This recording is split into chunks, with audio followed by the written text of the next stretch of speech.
Okay, सो ये clear है आप लोगों को?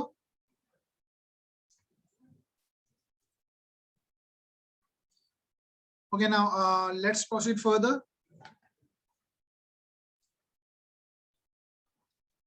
जो 8 पॉइंट है, offer and invitation to offer. अब हमें ये भी समझ में आना चाहिए ऑफर और इनविटेशन टू ऑफर में क्या डिफरेंस रहेगा।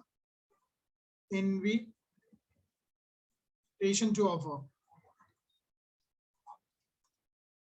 ठीक है।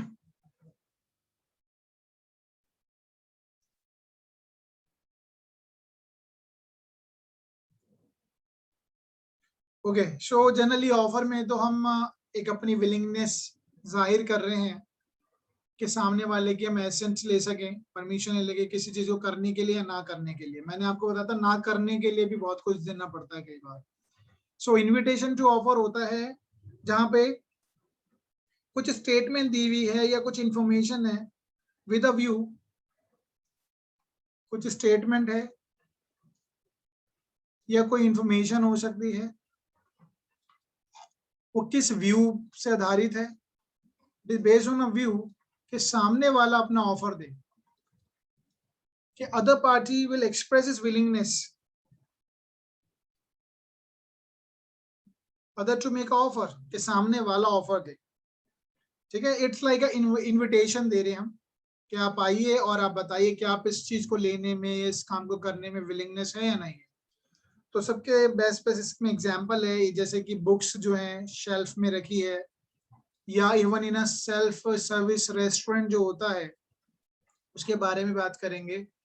तो जैसे बुक्स अगर इन अ शेल्फ किसी शोरूम में या किसी बुक शॉप में, शोरूम तो नहीं होगा, बुक शॉप पे अगर रखी है, वहां से आप बुक निकाल के लेके आते हैं, जब आप उसके ऑनर के पास यानी जो आपके बिलिंग करेगा वहां जाते हैं बिलिंग काउंटर पे, when you asking him to कि I wanted to buy this book, then only would amount that you are giving offer to him, ठीक है। तब वहां से ऑफर जनरेट हो रहा है, उसने तो एक टैग लगा के रखा हुआ है ना।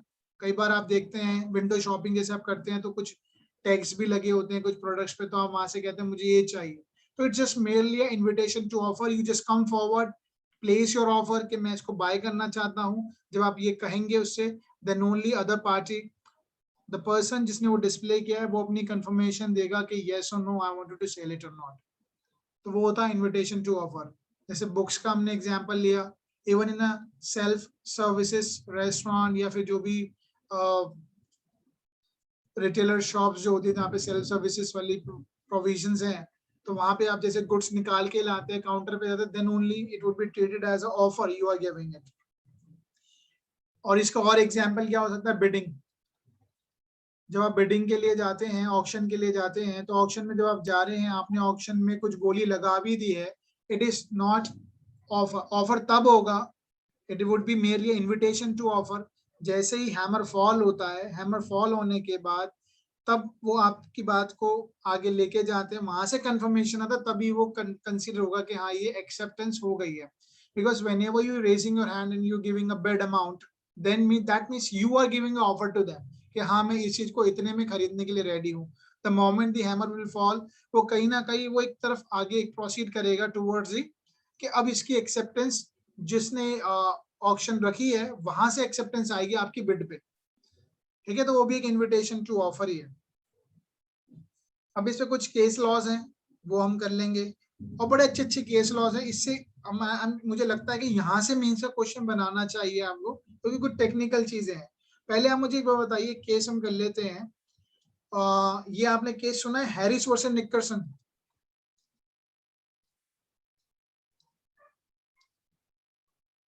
हाँ जी बताइए, हैरिस वर्सेस निकर्सन 1873। सर नाम तो सुना है लेकिन फैक्ट्स याद नहीं आ रही। ओके, देखो बहुत सिंपल से फैक्ट्स हैं। अब आप मुझे बताइए, जब आप ऑक्शन में जब जाते हैं, ऑक्शन करने गए होंगे, अगर सपोज करो ऑक्शन में ऑक्शन ही कैंसिल हो जाए उस डे पे, ऑक्शन ही कैंसिल हो जाए उस दिन, ऑक्शन ही कैंसिल हो गए, now please tell me whether you can recover a travelling expenses. क्या आप नो सर। ट्रैवलिंग एक्सपेंसेस आप रिकवर नहीं कर पाएंगे? अच्छा एक बात बताओ, अगर आप आज अब हम लोग सब मिलके प्लान करते हैं, काम करते हैं, किसी मॉल में चलेंगे, वहां पे सेल लगी होगी, अब हम वहां गए और वहां सेल थी नहीं, तो कैन वी क्लेम कि भाई हम आए और आप हमें पैसे दीजिए, हमारा travelling expensive? You can not do that. तो ऐसे ही हारिस रोशन निकर्सन में ऑक्शन लगी थी। ऑक्शन, वो ट्रैवलिंग करके जाता है, लेकिन जब जाता है तो ऑक्शन कैंसिल हो चुके होते उस दिन के लिए, तो उसने अपना ट्रैवलिंग एक्सपेंसेस क्लेम किया। तो कोर्ट ने यही कहा कि man you can not claim because it's merely invitation to offer. Auction क्या होता है? इन्विटेशन टू ऑफर है, तो he can not claim travelling expenses. ठीक है, ऐसे कई बार क्या होता है, स्पेशल डिस्काउंट रखते हैं, जैसे मैंने कहा सेल लगी होगी, है ना, स्पेशल डिस्काउंट्स होते हैं, आप जाते हैं, क्या पता वो डिस्काउंट खत्म हो गया, तो आप ये नहीं कह सकते मैं तो उस दिन आया था आपके पास, डिस्काउंट चल रहा था इसलिए मैं आया, आप मुझे एक्सपेंसिव दीजिए। You can not say. Prospectus of a company, what is that? That is also invitation to offer. जब आप अपनी एप्लीकेशन देंगे, कंपनी डिसाइड करेगी कि आपको कितने शेयर देने हैं। When you are filing an application for getting a share, share लेने के लिए एप्लीकेशन आप लगाते हैं, उस टाइम आप कंपनी को ऑफर दे रहे हैं, I am ready to buy your shares, shares in your company. ठीक है, तो कोटेशन ऑफ प्राइसेस जो होते हैं वो that is only a merely a quotation of price, it is merely a invitation to offer. अब कुछ केस लॉ करते हैं, बड़े अच्छे अच्छे केस लॉज हैं। Have you noted it down? आपने लिख लिया ये? अब Yes, कुछ sir. केस लॉज है वो करते हैं। एक केस है bank of India versus OP. देखो कई सारे ऐसे केस होंगे, बहुत लीडिंग केस नहीं है, बट आपकी नॉलेज, क्योंकि आई डोंट वांट कि कोई भी एंगल, छोटे से छोटा एंगल भी कवर होना चाहिए। Bank of India versus OP,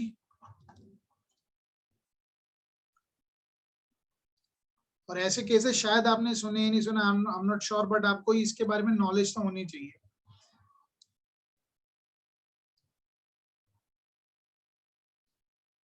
ठीक है, आप मुझे बताइए, आपने सुना होगा वॉलंटरी रिटायरमेंट सर्विस, वीआरएस सुना है? वॉलंटरी रिटायरमेंट सर्विसेज आती है, ये स्कीम है, निकालती हैं। Yes, sir. तो ऐसे एक नेशनलाइज बैंक है जिसने ये स्कीम निकाली। ठीक है, जिसने ये स्कीम निकाली, तो अब मुझे बताइए, क्या जब जिस बैंक ने, नेशनलाइज बैंक ने जब ये स्कीम निकाली, ये ऑफर है, या जो एक एम्प्लॉय था उसने कहा कि मैं वीआरएस लूंगा, I am ready to take VRS. ठीक है, मैं वीआरएस लेने के लिए रेडी हूं, इसने अपनी बैंक को कहा। इज इट दिस ऑफर और इज इट दिस ऑफर? ये स्टेज पे ऑफर है, ये स्टेज पे ऑफर है, स्कीम ऑफर है, या वीआरएस का जो एम्प्लॉय है जो लेना चाहता है उसने अपने बैंक से कहा? दोनों में से बताइए कौन सा ऑफर है? Sir, सर जो employee का एम्प्लॉय कहना ने कि that बोला, he wants to take employee VRS. Employee का डिसीजन। एम्प्लॉय का डिसीजन, हाँ जी। क्योंकि सर ये जो वीआरएस के लिए अप्लाई कर, पहले ये अप्लाई करेगा फिर उसके बाद वो उसको एक्सेप्ट करते हैं ना, तो यहाँ से ऑफर गया फिर। अच्छा, ये जो इन्होंने बैंक ने वीआरएस स्कीम निकाली, voluntary retirement scheme, is it offer और not? It is invitation. Invitation to offer होगा। जी. हाँ जी, तो यही ध्यान रखना है आपको, it is a invitation to offer, ITO है ये, इनविटेशन टू ऑफर, क्योंकि इन्होंने तो इनवाइट किया, जो जो वीआरएस लेना चाहता आइए। इसने जैसे अपनी application the, now this employees giving offer कि हाँ ठीक है, मैं आपकी इनविटेशन टू ऑफर को एक्सेप्ट कर रहा हूँ और मैं, मेरा ऑफर ये है। ठीक है, क्योंकि ये जो है ये किसी भी टाइम विड्रॉ भी कर सकता है। इस केस में ये भी था कि an employee who has offered to retire under the scheme can withdraw before his request is accepted. इसकी रिक्वेस्ट को एक्सेप्ट करने से पहले ये विड्रॉ भी कर सकता है। ठीक है, तो अल्टीमेटली आपको ये देखना है कि जो वीआरएस है ये है एक ऑफर।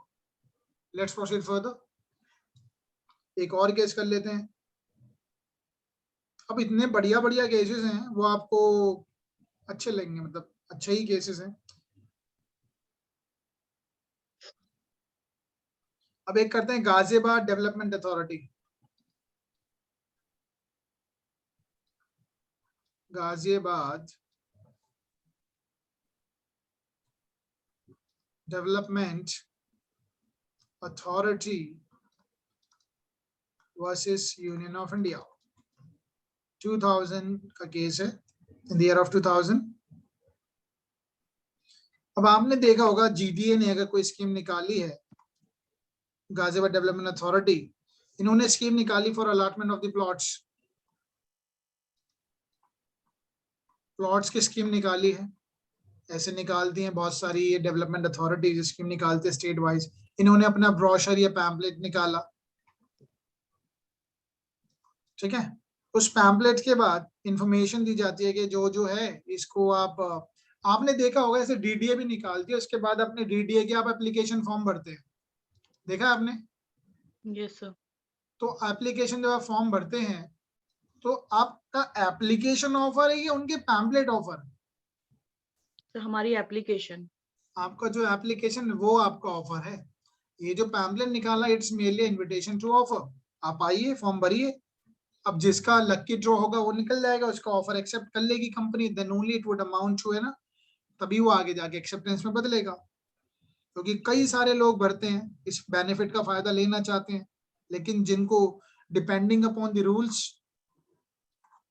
एंड रेगुलेशन और प्रायोरिटी ऑफ जीडीए, जिसका पहले आएगा क्या पता वो उसी को दे, ये तो इनके रूल्स रेगुलेशन है ना जीडीए के।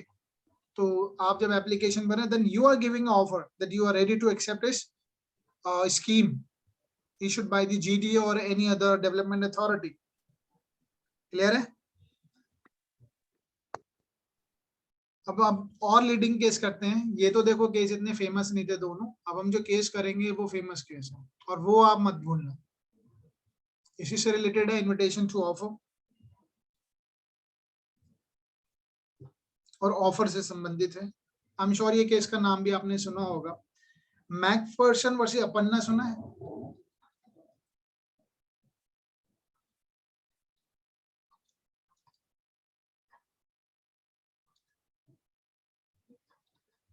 हाँ जी, सुना है ये केस?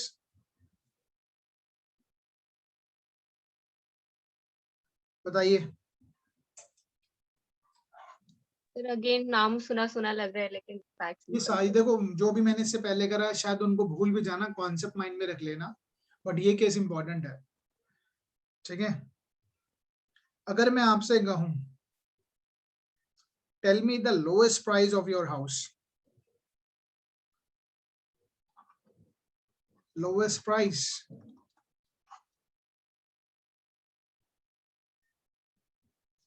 हाँ जी, और आप मुझे रिप्लाई दे। मैं आपसे कहूं भाई आप अपनी उस चीज का या अपने घर का, मकान का, किसी से भी मैं कहता हूं आपने लोएस्ट प्राइस बताइए, और आप कहते हैं,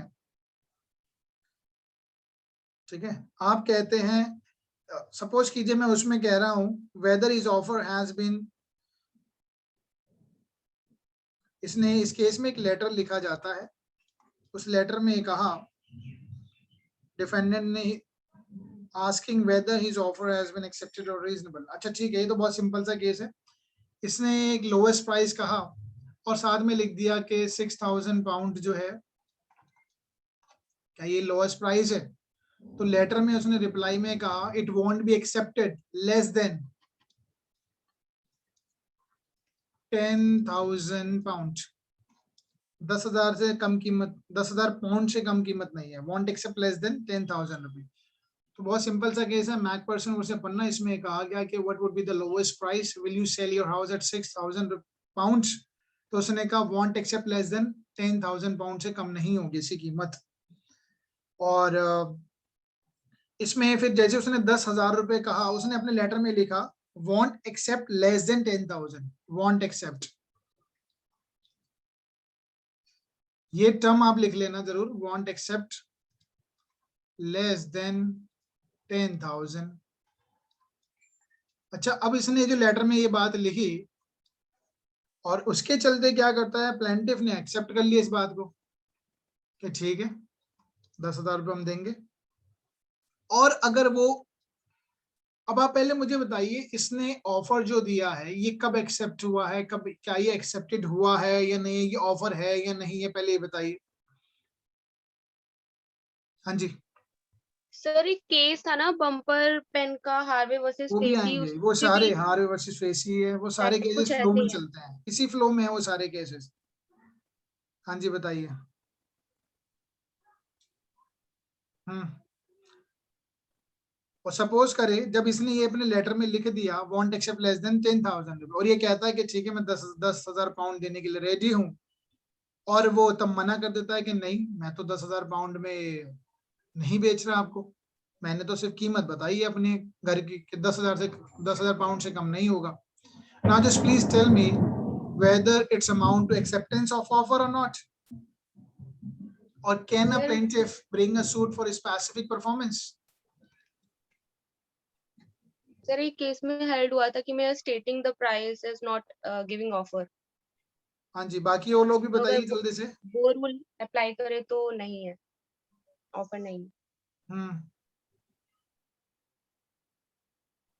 तो जब इसने ये कोर्ट ने ये कहा कि जब ये इसने अपने लेटर में ये लिखा वॉन्ट एक्सेप्ट लेस देन 10,000, यहाँ पे वो अपनी कंसेंट कहाँ दे रहा है? It is not a consent, ये कंसेंट थोड़ी ना है, ये तो सिर्फ बता रहा है। तो कोर्ट ने यही कहा कि there was no consent to the plaintiff's offer to buy at 10,000 and there was no concluded contract, contract तो कंक्लूड हुआ नहीं, no concluded, there was no contract, contract तो हुआ ही नहीं, क्योंकि इसने तो सिर्फ यही, इसने क्या किया, will you please tell me, आप अपने घर की कीमत बताइए। उसने क्या आप 6,000 में बेचेंगे? उसने कहा इसकी कीमत, मेरे घर की कीमत 10,000 से कम नहीं है, सपोज मैं पैसों में बात कर लेता हूँ, 10,000 से कम नहीं है। तो उसने कहा ठीक है मैं एक्सेप्ट करता हूँ। अरे सामने वाला अपने घर की कीमत बता रहा है, उसने आपका ऑफर थोड़ी ना एक्सेप्ट किया है। और इस केस में प्लेंटिफ ने क्या करा, फिर उसको कहा कोर्ट में कहा कि भाई 10,000 रुपए में इसने हाँ कह दी थी, तो ये हाँ थोड़ी ना, that is not a conclusion of the contract, contract तो कंक्लूड हुआ ही नहीं। So therefore the plaintiff cannot ask the court to go with a specific performance. तो specific performance कोर्ट ने मना कर दिया। specific performance तो समझते हैं ना कि इसको 10,000 रुपए ले और मकान दे, ठीक है? Are you getting my point? Clear है? Yes sir. और इस केस में जो फॉलो किया गया था, इस केस में जो जजमेंट को फॉलो किया गया था, जिसके आधार पर ये जजमेंट आई थी, the supreme court followed the principle of English case Harvey versus facie, Harvey versus facie, इसको फॉलो किया गया। अब ये दोनों केस आपको याद रखने हैं, और ये बहुत पुराना केस था, मैकपर्सन वर्सेस अपन्ना जो था 1959-51 का है, ये 1893 का। अब ये आपको पता होना चाहिए हार्वे वर्सेस फेसी क्या है, बताइए जरा। बड़ा बहुत ही अच्छा केस है, बताइए। मैं यहाँ लिख भी देता हूँ, will you sell your Bumper Hall Pen, will you sell us Bumper Hall Pen. ये है क्या बम्पर हॉल पेन? क्या आप अपना मुझे बम्पर हॉल पेन बंगला बेचेंगे? टेलीग्राफ दी लोवेस्ट प्राइस, मुझे बताइए, टेलीग्राफ करें अपना लोवेस्ट प्राइस, बताइए। Will you sell your Bumper Hall Pen, क्या आप अपना मुझे घर बेचना चाहते हैं? बेचेंगे, और अब बेचना चाहते हैं तो अपना लोवेस्ट प्राइस बताइए। और इसने इंसान ने क्या करा, अपना लोवेस्ट प्राइस बताया कि बम्पर हॉल पेन की कीमत जो है 900 पाउंड है, दैट इज अ 900 पाउंड। उसने इतना ही लिखा बस कि हाँ भाई lowest price for Bumper Hall Pen it is a 900 pound. और प्लेंटिफ ने कहा गया कि ठीक है वी आर एग्री। अब प्लेंटिफ ने अपना टेलीग्राम लिखा, टेलीग्राम सेंड किया, और टेलीग्राम सेंड किया, उसने कहा ठीक है हम agree to buy Bumper Hall Pen at 900 pound, जो आपने कहा, जो आपने अमाउंट बताया, आपने अमाउंट बताया 900 pound, I am ready to pay. और फिर डिफेंडेंट ने मना कर दिया, डिफेंडेंट रिफ्यूज्ड, डिफेंडेंट ने मना कर दिया कि I am not going to sell it to you. अब आप मुझे बताइए क्या कोर्ट से इस इंसान को दबाव डाला जा सकता है, कंपेल किया जा सकता है आप अपना बम्पर हॉल पेन बेचिए? हाँ जी, Sir. Same हाँ thing. Ji, Mere stating the price is not an offer. हाँ जी। सो द कोर्ट ने यही कहा, defendant gave only lowest price, इसमें सिर्फ उसकी लोवेस्ट प्राइस ही तो बताया है। It is merely lowest price and did not express their willingness to sell. अरे बेचने की तो बात ही नहीं हुई, यू जस्ट मेरली आस्क्ड अपने घर की। अरे हम भी तो पूछ लेते हैं। एक बात बताओ, आप लोग कभी अपने रिश्तेदारों के यहाँ जाते होंगे, नया मकान खरीदते हैं, तो वो आपसे पूछते हैं ना कितने का लिया होगा, कितने का लिया है, वो कहते हैं 10,000, ये लो मुझसे पकड़ो 10,000। तो वो बेचने के लिए बाउंड है क्या? देखो चीजों को अपने ऊपर लगाओगे ना तो बहुत इजीली याद हो जाती है, केस भी याद हो जाएगा। Harvey versus Facey, will you sell your Bumper Hall Pen 900 pound, McPherson versus Appanna, वह 10,000 की बात हुई है। ठीक है, so it is just merely, तो यहाँ पे कोई ऑफर नहीं है। द प्लेंटिफ, उसका जो लास्ट टेलीग्राम था, लास्ट ऑफर टू बाय, जो कि लास्ट टेलीग्राम था जो उसने बाद में भेजा, वो उसका ऑफर था, पहले वाला कोई ऑफर वगैरह नहीं था। तो कोर्ट ने कहा देयर इज नो कॉन्ट्रैक्ट, कोई कॉन्ट्रैक्ट नहीं है, ना ही कंपेल किया जा सकता। क्लियर है हार्वे वर्सेस फेसी? सर आपने क्या बोला, लास्ट जो उसका टेलीग्राम जो था तो वो? लास्ट टेलीग्राम उसने कहा ना कि भाई ठीक है, मैं आपको 900 पाउंड देने के लिए रेडी हूं आपके बम्पर हॉल पेन, वो उसका ऑफर था। ठीक है, वो एक ऑफर था। अब उस ऑफर को उसने एक्सेप्ट किया ही नहीं। क्लियर है? Yes sir. अब एक और केस कर लेते हैं।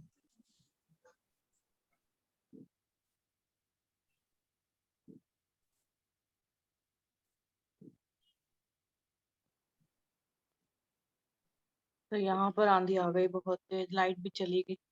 अरे 2 बार लाइट चली गई है, पता नहीं क्या और प्रॉब्लम मेरा है। फोन भी चार्ज नहीं है मेरा, इन्वर्टर भी नहीं है। कोई बात नहीं, देखते हैं। Okay, now pharmaceutical society of great Britain versus boot cash chemist, ये भी आपने सुना होगा। Pharmaceutical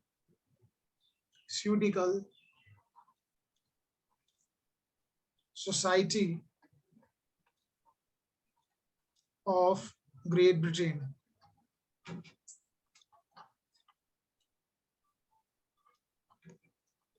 versus Boot Cash Chemists.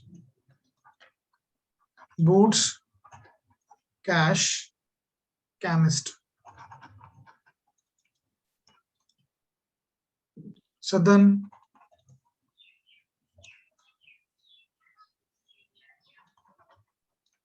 Limited. ठीक है, अब ये देखो बहुत सिंपल सा केस है। इसका ईयर है आपका 1953। 1953 का केस है। एक बार केस का नाम देख लेते हैं, pharmaceutical society of great Britain versus boot cash chemist southern limited. Now in this case it is dealing with the sale services. आपने देखा होगा कि रेस्टोरेंट्स या बहुत सारी जगह स्टोर्स में सेल सर्विसेज होती है। ऐसे ही इस केस में जो डिफेंडेंट है वो बिजनेस कर रहा है सेल सर्विसेज शॉप का। डिफेंडेंट का जो बिजनेस है वो सेल सर्विसेज का, एक सेल सर्विस शॉप है डिफेंडेंट की। और यहाँ पर जो प्लेंटिफ है उसने एक बॉटल ली है मेडिसिन की, बॉटल ऑफ मेडिसिन। ये पिक करता है और पिक करने के बाद एक काउंटर पे जाता है। जब ये काउंटर पे जाता है तो तब ये वहां पर कहता है कि मैं इस मेडिसिन को लेना चाहता हूँ। वो मना कर देता है, refuse by counter, refuse on counter. ठीक है, काउंटर पे मना कर दिया गया। तो काउंटर पे मना कर दिया गया तो ऑफ कोर्स क्वेश्चन ये अराइज हुआ, क्योंकि कैटलॉग्स, कई बार बुक से कैटलॉग्स होते हैं, चीजों पे अपने प्राइस टैग लगे होते हैं। तो क्वेश्चन अराइज हुआ कि अब यहाँ पे ये इनविटेशन टू ऑफर है क्या, कौन सा ऑफर है, कौन सा इनविटेशन टू ऑफर है। तो इस पे बात हुई। अल्टीमेटली कोर्ट ने कहा कि ये जो सेल सर्विसेज होती हैं जहाँ पे ऑलरेडी जो प्राइस टैग भी लगे होते हैं, that is merely invitation to offer. But जिस टाइम पे बॉटल को वो उठा के वहां पे काउंटर पे लेके गया है, then is giving offer that he wanted to buy this. और इसमें कोड ने लॉजिक भी लगा है, क्या पता वो लास्ट ही बॉटल हो which he don't want to sell, जिसको वो ना बेचना चाहता हो, ठीक है, क्योंकि लिमिटेड स्टॉक भी होता है कई बार, और इसलिए वो मना कर सकता है कि I am not going to sell it, या क्या पता वो ये भी कह सकता है ये जो आप मेडिसिन बॉटल लेके आई ऑलरेडी किसी को दे चुके हैं। सो it is the that time जब आप बॉटल पिक करते हैं, काउंटर पे जाते हैं, यहां से आप अपना ऑफर देते हैं, एंड द प्राइस टैग जो आपके प्रोडक्ट्स पे लगे रहते हैं या काउंटर्स में जो चीजें लगी रहती है, that is only invitation to offer. Clear है? हाँ जी, यस सर। Yes sir. चलो आगे चलते हैं, ये सारे लीडिंग केस थे। अब हम चलते हैं एक्सेप्टेंस की तरफ। अभी हमारे पास काफी टाइम है, अराउंड 40 मिनट्स है। Let's proceed toward the acceptance. Acceptance क्या होता है? अब हमने अभी तो पढ़ा प्रपोजल। जब प्रपोजल एक्सेप्ट हो जाएगा, प्रपोजल दिया हमने 2A में, जब प्रपोजल जब एक्सेप्टेंस हो जाए, उसका प्रपोजल का अगर एक्सेप्टेंस हो जाता है, then it becomes agreement. Proposal acceptance हो जाएगा तो ऑफ कोर्स सी बात है, इसको हम प्रॉमिस भी बोल सकते हैं। और जब ultimately proposal acceptance agreement and then proceeding towards the contract, तो हमें ये समझना पड़ेगा एक्सेप्टेंस क्या होता है। तो जब प्रपोजल है एक्सेप्ट होगा, देन ओनली द कॉन्ट्रैक्ट बनेगा। तो सेक्शन 2B पढ़ लेते हैं हम। Section 2B dealing with the acceptance. Now what is acceptance? It says when the person to whom the proposal is made, जब हमने प्रपोजल जिसको दिया है, to whom the proposal is made, whom, ठीक है, जिसको हमने प्रपोजल किया, signifies his assent thereto, signifies his assent thereto, जब वो अपनी assent दे देता है thereto, thereto का मतलब क्या हुआ? thereto वही चीज है, to do और not to do। not to do इसलिए लिख रहा हूं मैं, abstain कर रही है ना, नहीं करेगा, इन दोनों के लिए वो अपनी assent दे देता है thereto, the proposal is said to be accepted, तो प्रपोजल मान लिया जाएगा वो एक्सेप्ट हो गया। और जब प्रपोजल एक्सेप्ट हो जाता है, जब प्रपोजल एक्सेप्ट हो जाएगा तो क्या बन जाएगा? प्रॉमिस बन जाएगा, ठीक है। और प्रॉमिस को हमने देखना है तो उसके लिए भी डेफिनेशन है हमारे पास। Promise, a proposal when accepted become a promise. और एक बार 2C भी यहीं पे देख लेते हैं, क्योंकि बार बार क्या रिपीट करना। The person making the proposal is called the promisor.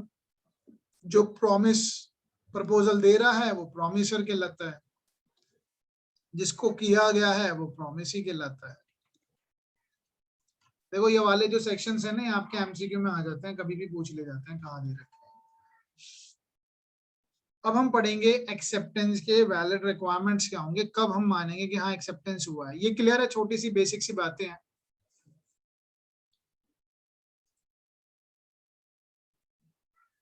Okay, आगे चलते हैं। Requirements of a valid acceptance. Valid acceptance कब होगी? जैसे हमने वैलिड ऑफर पढ़ा, और वैलिड एक्सेप्टेंस देख लेते हैं।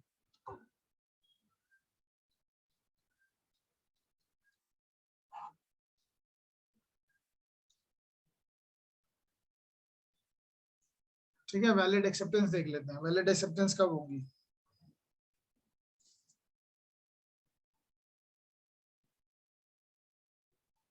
ओके, सबसे पहला देखो इंपॉर्टेंट चीज है, अब यहां से थोड़ा सा और टेक्निकल होंगी चीजें।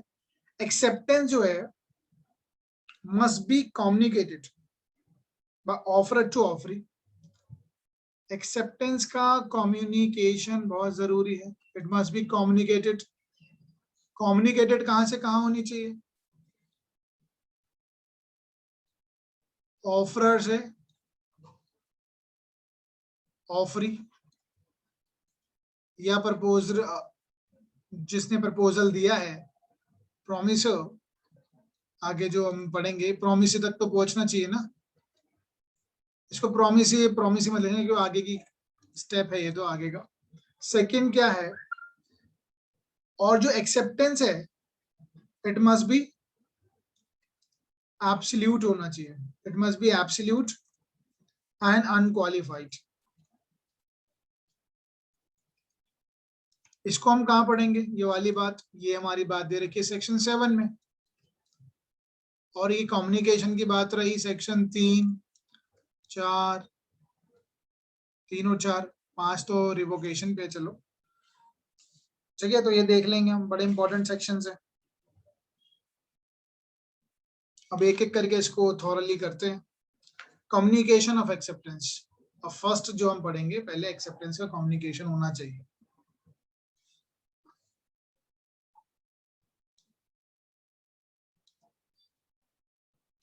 ठीक है, कम्युनिकेशन ऑफ एक्सेप्टेंस।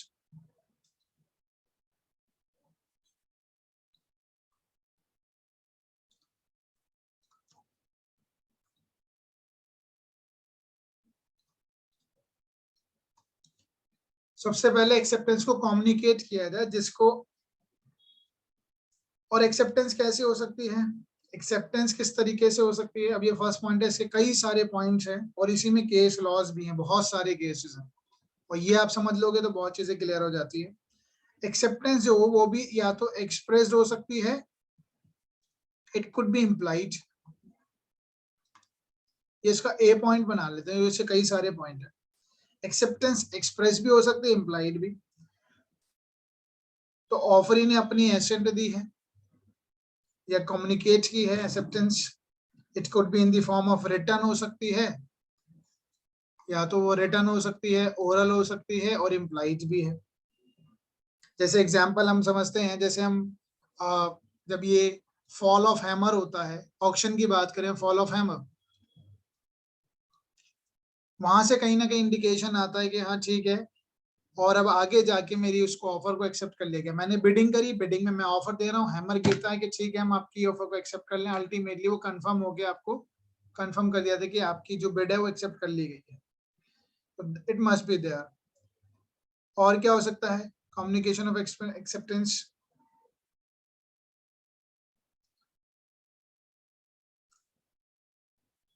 और कई बार ऐसी चीजें होती हैं जहां पे एक्सेप्टेंस की जरूरत नहीं होती है। अब हम पढ़ेंगे वही चीजें, when communication,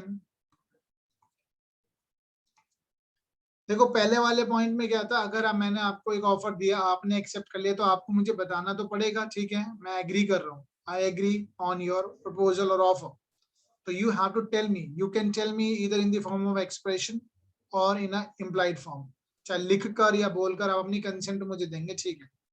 now when communication not necessary, कई बार एक्सेप्टेंस ही कम्युनिकेशन जरूरी नहीं है। अब मुझे बताएंगे कौन सी ऐसी सिचुएशन है जब कम्युनिकेशन की एक्सेप्टेंस जरूरी नहीं, एक्सेप्टेंस की कम्युनिकेशन जरूरी नहीं है। हाँ जी, So performance of contract. Performance of contract, performance of contract आपने सेक्शन 8 में पढ़ा, वो किससे संबंधित था, जनरल ऑफर से है। ये है ना मेन मुद्दा, तो जब शायद यामिनी या किसी ने बताया, आपने भी बताया, अच्छी बात है, आप यहाँ पहुंचे, वहां पे आप परफॉर्म कर दें, कम्युनिकेशन की जरूरत नहीं है, लेकिन किस में, जनरल ऑफर में। जनरल ऑफर में आपको क्या करना है, सिर्फ कंडीशन फुलफिल करनी है, ठीक है, you no need to give, आपको ये नहीं कि हाँ मैंने आपका ऑफर एक्सेप्ट कर लिया, आपने एक जनरल ऑफर निकाला था, हाँ I am ready to fulfil it, मैं अब इन्फ्लुएंजा की मेडिसिन लेने के लिए ready, you no need to give a consent, आपको कोई एक्सेप्टेंस की, कोई उसको इंटीमेशन देने की जरूरत नहीं है। एग्जाम्पल इसका वही है कार्लिल वाला, ठीक है, Carlill versus carbolic,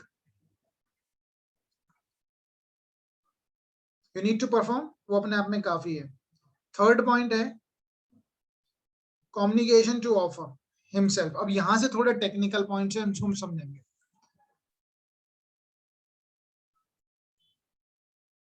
third point क्या है, कम्युनिकेशन टू ऑफर हिमसेल्फ।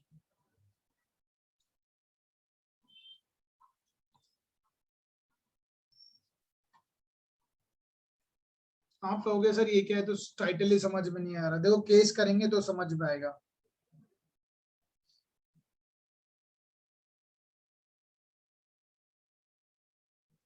आपने एक लीडिंग केस पढ़ा होगा, बहुत इंपॉर्टेंट केस है, फेल्थ हाउस वर्सेस बिनले। शायद मैंने आपको पहले भी बताया था। फेल्थ हाउस वर्सेस बिंडले लीडिंग केस रहेगा 1863। ये आपको टाइटल केस से समझ में आ जाएगा मैं कहना क्या चाहता हूँ यहाँ पे। देखो फेल्थ हाउस वर्सेस बिंडले, इस केस में क्या कहा, इसने एक लेटर लिखता है एक इंसान टू परचेज नेफ्यू हॉर्स। एक नेफ्यू है, उसका एक घोड़ा है, इसको खरीदने के लिए एक लेटर लिखता है। कौन? इसका अंकल लिखता है। अंकल ने लेटर लिखा नेफ्यू को कि मैं तुम्हारा घोड़ा खरीदूंगा, और लेटर में क्या लिखा उसने, अगर मुझे आपने नहीं बताया, अपने नेफ्यू को लिख रहा है, if I hear no more about the horse, अगर आपने मुझे हॉर्स के बारे में इंफॉर्मेशन नहीं दी, नो इंफॉर्मेशन, तो ये मैं मान लूंगा कि घोड़ा मेरा हो गया। If no information I consider horse is mine. I consider, कौन? आई, अंकल जी समझ लेंगे कि घोड़ा उसका हो गया। आई कंसीडर हॉर्स इज माइन। ठीक है, ये उसने कहा लेटर में, और अमाउंट भी था, ऐसा नहीं है। वैसे तो लव एंड अफेक्शन में अमाउंट की जरूरत नहीं होती, तो ये अमाउंट था 33 पाउंड, और शीलिंग वगैरह थे, तो इतना ध्यान रखने, 33 पाउंड अप्रॉक्स, ये भी लिखने की जरूरत नहीं होती वैसे पेपर में। तो आई कंसीडर के हॉर्स मेरा हो गया है, अगर मैंने इसके बारे में आपसे कोई रिप्लाई नहीं सुना। और इस लेटर का कोई रिप्लाई नेफ्यू ने नहीं भेजा, बट नेफ्यू ने ये बात अपने ऑक्शनर को बता दी थी, ऑक्शनियर, कि भैया ये घोड़ा मत बेचना, डू नॉट सोल्ड। ठीक है, उसने कहा कि भाई ये घोड़ा नहीं बेचना, डू नॉट सेल। ठीक है, do not sell this horse in auction. लेकिन ऑक्शनर ने क्या करा, ये घोड़ा बेच दिया, ही सोल्ड इट। उसने उस घोड़े को बेच दिया, ही सोल्ड इट। और जब घोड़े को बेच दिया तो क्वेश्चन अराइज हुआ है कि क्या अंकल जी जो है, can he ask the auctioneer or the third person was purchase कि भैया ये घोड़ा तो मेरा ही था। अब आप मुझे बताइए कि कॉन्ट्रैक्ट जो है कहाँ कंक्लूड हुआ, या इसमें एक्सेप्टेंस थी या नहीं थी। पहली चीज आप बताइए, ऑफर जो है ये आया, अगर से अंकल ने ऑफर दिया कि घोड़ा मेरा हो जाएगा, और जिसकी खबर नेफ्यू ने अंकल को नहीं दी कि घोड़ा आपका हो गया है या नहीं हुआ, इसने अपने ऑक्शनर से कहा, तो इसने इससे तो कहा कि घोड़ा अंकल का हो चुका है, बट इसने बेच दिया। Now you just please tell me कि ये ऑफर जो है अपने आप को था, यानी अंकल ने अपने आप को एक ऑफर दिया, या इसकी कम्युनिकेशन हुई या नहीं हुई कंप्लीट? Tell me. सर हाँ जी, बताइए। अपने आप को ही ऑफर। अंकल जी ने क्या कहा? अंकल ने कहा कि भैया घोड़ा तो मेरा हो गया है। अंकल जी ने इस चीज के लिए सूट डाला है, दावा डाला कि ये जो प्रॉपर्टी, जो ये घोड़ा है, that has already been sold to me. ये तो मुझे ही बेचा जा चुका था ना, had sold to me. Now being a court, what you will decide, किसके फेवर में केस जाएगा बताइए। हाँ जी, बताइए जल्दी से, कम ऑन। ये घोड़ा जो है किसका है? अंकल का है, नेफ्यू का रहेगा, या ऑक्शनर का रहेगा? कम ऑन जल्दी बताइए। हाँ, यामिनी, अर्चना, Sir, first thing is कि communication of acceptance was not made to the uncle, so contract is not concluded. And second thing is जो उसने एक mention कर दिया था कि in case of absence of any reply, it will be deemed that the person has accepted his offer. ये this is not the right, what should I say? ठीक है, तो Criteria. सारी चीजें हैं, बिल्कुल बढ़िया बातें हैं। देखो पहली चीज तो कोर्ट ने कहा कि नेफ्यू इंटेंडेड, नेफ्यू चाहता था कि वो घोड़ा अंकल को दे दिया जाए, but he had not communicated. First point रहेगा कि नेफ्यू ने अंकल को तो कुछ बताया ही नहीं, नॉट कम्युनिकेटेड। ठीक है, कि भैया घोड़ा आपको, आपका घोड़ा हो चुका है, इसने नहीं बताया। और क्योंकि कम्युनिकेशन किसके बीच में, नेफ्यू और ऑक्शनर के बीच में है ना, नेफ्यू और अंकल के बीच में तो कोई बात ही नहीं हुई इसको लेकर। और आप ये नहीं कह सकते, किसी भी तरीके का ऐसा ऑफर नहीं हो सकता अगर आपने नहीं बताया तो घोड़ा मेरा, ऐसा ऑफर नहीं होता। ठीक है, तो acceptance of offer should be communicated कि भैया ठीक है आपका ऑफर एक्सेप्ट हो गया है। एक्सेप्टेंस, हम किसके बारे में पढ़ रहे हैं, एक्सेप्टेंस के बारे में। Communication of acceptance is also important. Acceptance of offer must be communicated, ये तो होना ही चाहिए था ना, ये हुआ ही नहीं इस केस में। ठीक है, must be communicated to the offeror, या उसके एजेंट को बता देते। और ऐसा नहीं हो सकता, offeror can not impose upon the offeree the burden of refusal. ये बहुत इंपॉर्टेंट टॉपिक रहेगा, ये वाला जरा ध्यान से सुनना कि जो ऑफरर है, ऑफरर कौन है यहाँ पे, हु इज ऑफरर, जल्दी बताइए कमान। अंकल। ओके, तो क्या अंकल ये कह सकते हैं कि भैया तुम रिप्लाई दोगे ही दोगे। Offeror can not impose upon the offeree the burden of refusal, burden of refusal। Uncle nephew पे बर्डन नहीं डाल सकते कि भैया अगर तूने ऑफर नहीं दिया तो मैं इसको एक्सेप्टेड मान लूं, यानी बर्डन किस पे आ रहा है, नेफ्यू पे, रिफ्यूजल देने का। कैसा ऑफर होगा, क्या मैं आपसे कह सकता हूं अगर आपका रिप्लाई नहीं आया तो आपका घर मेरा, ऐसा नहीं हो सकता। तो burden can not be impose on other party to reply. ठीक है,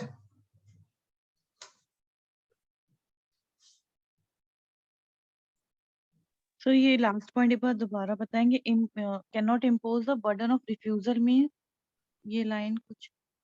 देखो आप, मैं आपको हर्ष ने एक लेटर लिखता हूँ कि अगर आपने मेरे को अगर रिप्लाई नहीं दिया तो आपका घर मेरा। Are you bound to reply no to me? No. यही मैं बता रहा हूँ, क्या नेफ्यू बाउंड है यहाँ पर के रिप्लाई करे कि नहीं मैंने आपको ऑफर एक्सेप्ट नहीं किया? जब क्योंकि अगर एक्सेप्ट नहीं किया for the time being lapse भी तो हो जाती है चीजें, लैप्स रीजनेबल टाइम के बाद आपका ऑफर भी लैप्स, हमने नहीं माना। ठीक है, क्योंकि ऑफर ये नहीं कह सकता, अंकल ये नहीं कह सकता अगर आपने रिप्लाई नहीं दिया तो मैं मान लूंगा एक्सेप्ट हो गया मेरा ऑफर। ठीक है, क्योंकि ऑफर जो होता है जनरली कुछ टाइम बाद लैप्स भी तो हो जाएगा, रीजनेबल टाइम बाद। ऐसा तो है नहीं कि through out the life offer रहेगा, प्रेस्क्राइब टाइम और रीजनेबल टाइम होना जरूरी है। और चुप रहना, एक बात बताओ, यहाँ तो वो इंसान चुप था ना, नेफ्यू ने अंकल को नहीं बताया। मेयर साइलेंस क्या होता है, अमाउंट है ये क्या? मेयर साइलेंस, चुप रहना, क्या कंसेंट है क्या? No sir. तो ये भी था, मेयर साइलेंस और mental assent can not be regarded as acceptance, it is not an acceptance. चुप था ना ये, तो कोर्ट ने अल्टीमेटली कहा भाई uncle can not claim the horse. और इसलिए कहा जाता है acceptance must be communicated. Acceptance अपने आप को मत करो ना कि अगर मैंने नहीं सुना तो ये हॉर्स मेरा, तो ये मेरा हो गया ना, यानी इसका मतलब आप अपने आप से कम्युनिकेट कर रहे हैं, ऑफर भी अपने आप को दे रहे हैं, उसकी एक्सेप्टेंस भी खुद ही रख रहे हैं। Is that clear? हाँ जी, सीमा, श्रेष्ठा, पूर्णिमा, whoever is online, tell me fast. Sir. Okay. Yes, sir. ठीक है, आगे चलते हैं। ये बहुत इंटरेस्टिंग केस है, कम्युनिकेशन बाय एक्सेप्टर हिमसेल्फ। देखो जब हमने थर्ड पॉइंट पढ़ा था, यानी सी पॉइंट पढ़ा था, कम्युनिकेशन टू ऑफरर हिमसेल्फ। अब यहाँ पढ़ रहे हैं communication bye acceptor himself. D point है इसका, communication by acceptor himself, communication by acceptor himself, उसने अपने आप को ही मान लिया कि ठीक है भाई मेरे को कम्युनिकेशन आ है। अब एक चीज बताओ, सपोज कि जिसको पहले सिंपल एग्जाम्पल समझते हैं, ए और बी के बीच में कॉन्ट्रैक्ट हो रहा है, ए ने ऑफर दिया, बी ने उसको एक्सेप्ट कौन करेगा? ए ने कुछ ऑफर दिया कि भाई ठीक है मैं आपको मैं ये फोन बेचना चाहता हूँ, बी ने कहा ठीक है, कितने का? 10,000 रुपए का। इस 10,000 रुपए की एक्सेप्टेंस जो है, इस 10,000 रुपए के फोन को खरीदने की एक्सेप्टेंस कौन देगा? Who will give the acceptance?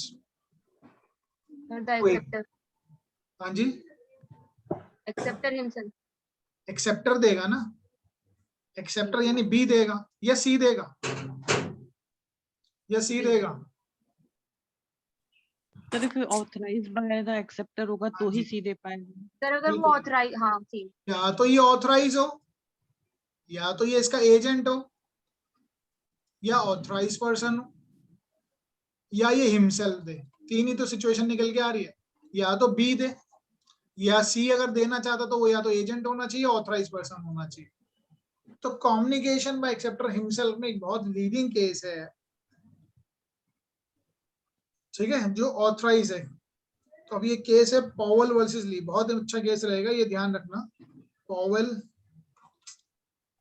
Powell versus ली, सुना ये case? Yes sir. Yes sir, सुने देखो केस क्या है इसमें, एक एप्लीकेशन निकलती है, कैंडिडेट्स आते हैं, किस पर्पस के लिए? कि भाई हेड मास्टर की पोस्ट खाली है स्कूल में, ठीक है, हेड मास्टर की पोस्ट खाली है, उसके लिए वैकेंसीज थी, इंटरव्यू कंडक्ट हुआ, व्हाटएवर वो the process has been done, वो हुआ, और उसके बाद एक पैनल ही बनता है ना इसके लिए, तो सिलेक्शन के लिए पैनल। अब किसी ने इसको साइड से जाके ये कह दिया कि आप सेलेक्ट हो गए, यू आर सेलेक्टेड, सीक्रेटली किसी ने कह दिया आप सेलेक्टेड हो चुके हैं, बाकियों का रिजेक्ट हो चुका है, थर्ड पर्सन ने, अनऑथराइज पर्सन ने। और इसने अपने आप को मान लिया, बाद में इसने क्लेम कर दिया कि मेरे को तो सेलेक्ट हो गया था, बाद में इसका रिजल्ट में नाम नहीं आया, फाइनल रिजल्ट जब बना, he was not selected, he was not selected। तो इसने कहा भाई मेरे को तो किसी थर्ड बंदे ने बता दिया था कि मैं सिलेक्टेड हूँ। Now please tell me, can he claim कि मुझे रखा जाए पोस्ट पे? whether there was a communication, whether the other person, third person was authorized to communicate to him। बताइए जल्दी से क्या होगा, इसका डिसीजन क्या देंगे? क्या डिसीजन इसको कम्युनिकेट हुआ? क्या इसका फाइनल डिसीजन या इसका सिलेक्शन इसको कम्युनिकेट हुआ? नो। सिलेक्शन इसको कम्युनिकेट हुआ, और इसको कम्युनिकेट जो हुआ वो एक अनऑथराइज चैनल था ना? जी सर। तो क्या इसको एक्सेप्टेंस मान ले हम? अनऑथराइज एक्सेप्टेंस होती है क्या? No, it is not an acceptance. तो ये तो पैनल होता है, पैनल लिस्ट बनाता, that is a proper way of acceptance, कि हाँ हमने आपको एक्सेप्ट कर लिया है, और वो लोग उसको कम्युनिकेट करते, तो एक प्रॉपर प्रोसीजर होता। सो कोर्ट ने कहा no contract had come into existence, contract कुछ नहीं आया इनके बीच में, बिकॉज द इंफॉर्मेशन जो मिली है आपको that was from the unauthorised person. कोई बंदा कान में सुन ले और बता दे, साइड में खड़ा है, सुन लिया, सिलेक्शन हो गया है, बाद में पैनल ने चेंज कर दिया सिलेक्शन, तो that will not be consider as a proper communication of acceptance. Is that clear? हाँ जी, यस सर।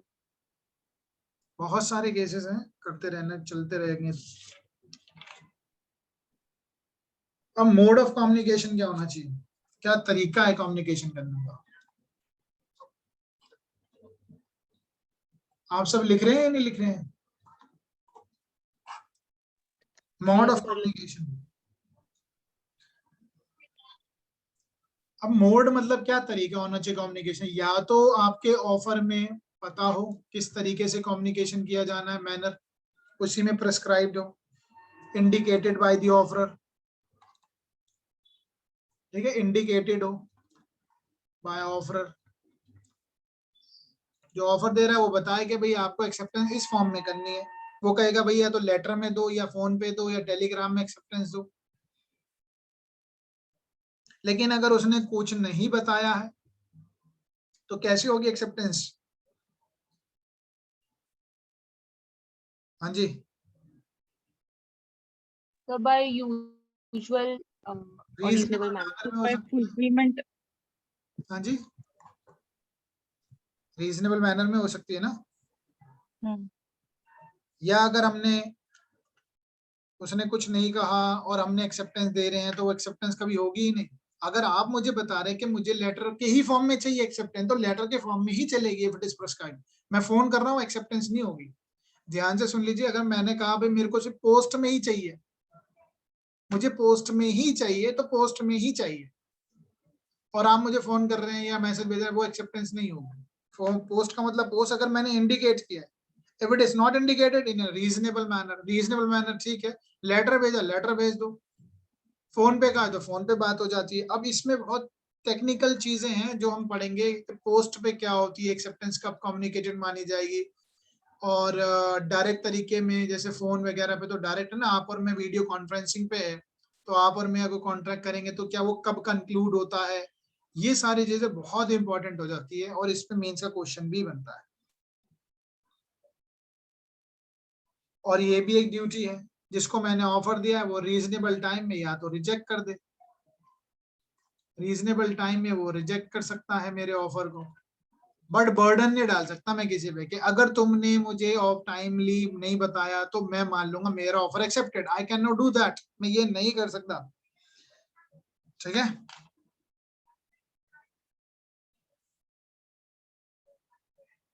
और यूजुअल और रीजनेबल मैनर में होनी चाहिए, और ऑफर जो है वो ऑफर जो है एक्सेप्ट हो जाना चाहिए with in a reasonable time, otherwise it would B lapse.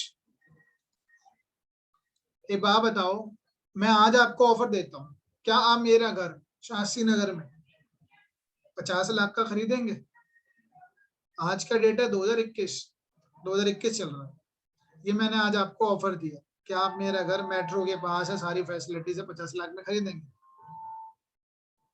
आपने मुझे 4 महीने हो गए जवाब नहीं दिया। अब आपको पता चला यहाँ तो एयरपोर्ट भी आ रहा है, यहाँ तो एयरपोर्ट भी आ गया सपोज, आप मुझसे कह रहे हैं 2 साल बाद कि हाँ मैं रेडी हूँ, क्या ऑफर तब तक भी चलता रहेगा क्या?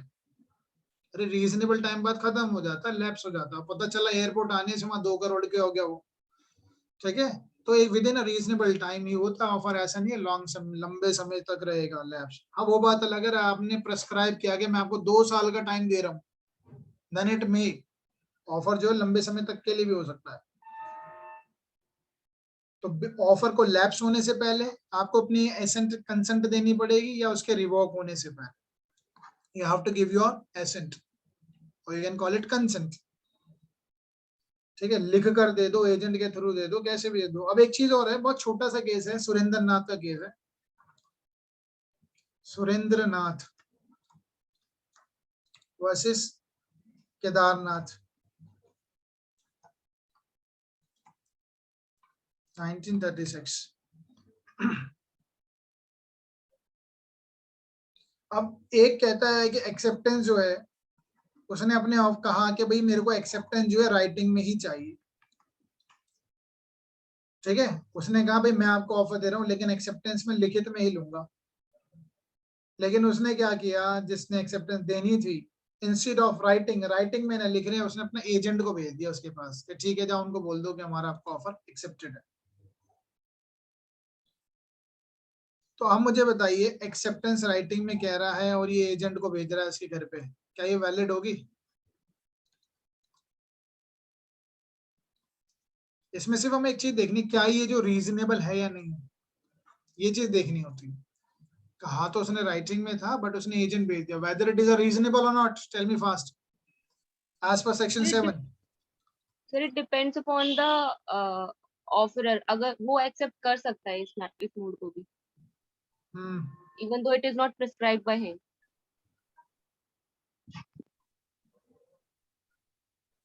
हाँ जी, तो इस केस में कोर्ट ने कहा ठीक है ये रीजनेबल मानी गई है और इसने एजेंट तो भेज दिया, कम से कम अपनी एक्सप्रेस कर दी ना इसने विलिंगनेस, और एजेंट भेजा है तो इसने कोर्ट ने वैलिड ही मान लिया, और डिपेंडिंग अपॉन द सर्कमस्टेंसेस पे डिपेंड करता है। तो it was held that section 7 was not violated नहीं माना।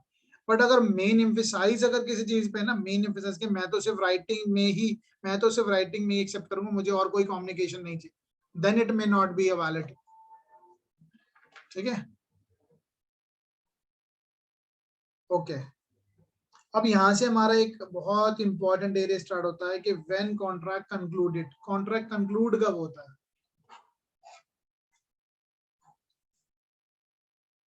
कॉन्ट्रैक्ट कब कंक्लूड होगा।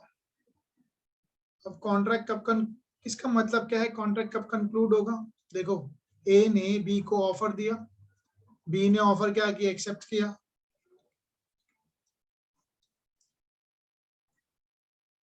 ए ने बी को ऑफर दिया और बी ने ऑफर एक्सेप्ट किया। कॉन्ट्रैक्ट यहाँ पे कंक्लूड होता है, contract in the sense you can say agreement, agreement यहाँ कंक्लूड हो रहा है जैसे उसने एक्सेप्टेंस किया, या इसको हमें दो तरीके से पढ़ना पड़ेगा। कंक्लूड कब होता है, दो है इसके पहलू। पहला पहलू क्या है, पोस्ट वाले सिचुएशंस में जब हम लेटर के जरिए एक्सेप्टेंस देते हैं, एक होता है डायरेक्ट, इसको आप मान सकते हैं इनडायरेक्ट, टाइम लगेगा। एक होता है डायरेक्ट उसी वक्त, इमीडिएट, इसको डायरेक्ट इमीडिएट बोल सकते हैं, इसको टाइम लगता है पोस्ट।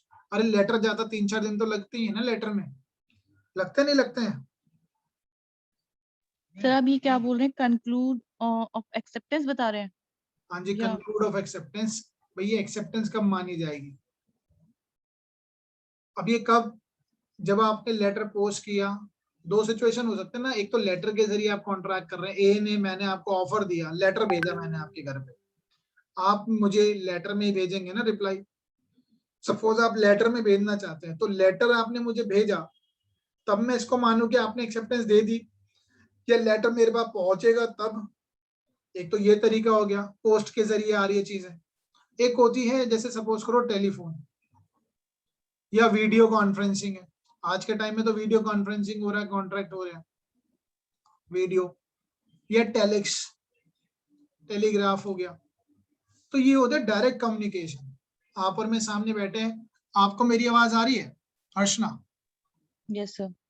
तो ये आपने कहा भी यस सर, जैसे ही आपने यस सर का, कॉन्ट्रैक्ट कंप्लीट। ठीक है, हम आमने सामने बैठे हैं, देख भी पा रहे हैं एक दूसरे को, आपने कहा क्या मुझे, आप मुझे 10 रुपए पर ये जो आपका पेन है बेचोगे 10 रुपए में, आपने कहा ठीक है सर, हो गया खत्म कॉन्ट्रैक्ट। तो ये होता है डायरेक्ट टेलीफोन पे। जैसे ही आपका यस मेरे कान में आया, जैसे ही आपका यस मेरे कान में आया, और there is no ambiguity, contract is concluded then and there, वही कॉन्ट्रैक्ट बन गया, वही एक्सेप्टेंस हो गई। बट प्रॉब्लम आएगी अब यहाँ पर पोस्ट वाले में, कि पोस्ट में कब कम्युनिकेशन माना जाएगा कि हाँ कम्युनिकेशन कंक्लूड हुई है, कि कम्युनिकेशन कंप्लीट हो गई है और ये एक्सेप्टेंस हो गया। एक्सेप्टेंस हो गया, कॉन्सिडरेशन हमारे बीच में है ही, ठीक है, कॉन्सिडरेशन तो हो गई, तभी तो कॉन्ट्रैक्ट की तरफ हम आगे बढ़ेंगे। तो कहीं ना कहीं कॉन्ट्रैक्ट कब कंक्लूड होता है, जब पोस्ट में हमें ये देखना है कि लेटर जिस दिन पोस्ट कर दिया उस दिन, या लेटर जिस दिन पहुंचा था, ये चीजें देखनी, सेक्शन 4 बताएगा ये सारी कहानी। ठीक है, और सेक्शन 4 बहुत इंपॉर्टेंट है। नाउ अब 7 वैसे बज गए हैं थोड़ा ऑलमोस्ट, क्योंकि एक बहुत बड़ा टॉपिक है, इसमें बड़े लीडिंग केसेस हैं। I want to start it tomorrow. इसमें कई सारे केसेस हैं, एडम सोर्सेल लिंडसेल का है, जेके एंटरप्राइजेस है, और सबसे इंपॉर्टेंट केस इसमें जब हम डायरेक्ट कम्युनिकेशन की बात करेंगे, भगवान दास जी केडिया का है, और इंग्लिश केस भी एंटोरस का केस है, वो बहुत इंपॉर्टेंट है। ये 4-5 केसेस है, पूरा कॉन्सेप्ट क्लियर कर देते हैं। ठीक है, और इसके बाद फिर हम पढ़ेंगे एब्सोल्यूट अनक्वालिफाइड वगैरह को, और पढ़ेंगे काउंटर प्रपोजल क्या होता है, एक्सेप्टेंस क्या है। तो I think we should start tomorrow, कल ही स्टार्ट करेंगे इस क्लास को फिर। हाँ जी।